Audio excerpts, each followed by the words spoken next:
नमस्कार, मी शेतकरी मित्र संदीप बुटाळ. मित्रांनो, आजचा जो एरिया आज आलेलो मी वाशिम जिल्ह्यातील रिसोड तालुक्यातील चाकुली या गावी. तर तुम्ही पाहू शकता, मागच्या वर्षी मी चाकुलीत एकदा येऊन गेलो आमच्या अक्षयकडं. तर यावर्षी परत एकदा चाकुलीत आलो मित्रांनो. आमचे जे संतोष भाऊ मोरे आहेत, यांचा एक विहिरीचा पॉईंट पाहायचा होता, दुसरा एक आमच्या मामाचा विहिरीचा पॉईंट पाहायचा होता, काही बोरवेलचे पॉईंट पाहायचे होते.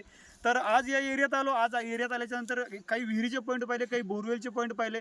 तर बोरवेलचं किंवा विहिरीचं जर बोलायचं खडकाचं झालं मित्रांनो, तर इथं विहिरीची जी कंडिशन मित्रांनो, तो भूगर्भात नरम लागण्याचे दाट चान्सेस या एरियात आहेत.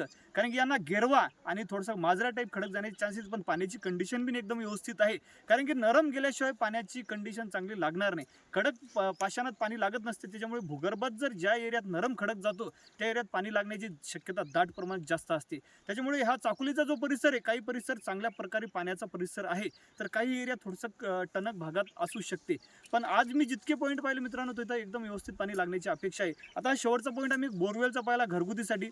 तर यांना बिन एक ते 1.25 इंची पाणी लागायची अपेक्षा आहे. एक पॉईंट यांना 120-130 फुटावर सांगितला आणि दुसरा जो पॉईंट आहे तो दुसरा पॉईंट 170 ते 180 फुटावर आपण सांगितलेला आहे. आता लवकरात लवकर बोर घेणारच येतं, लवकरात लवकर आपल्याला कळवणारच कसं लागलं काय लागलं. तोपर्यंत धन्यवाद.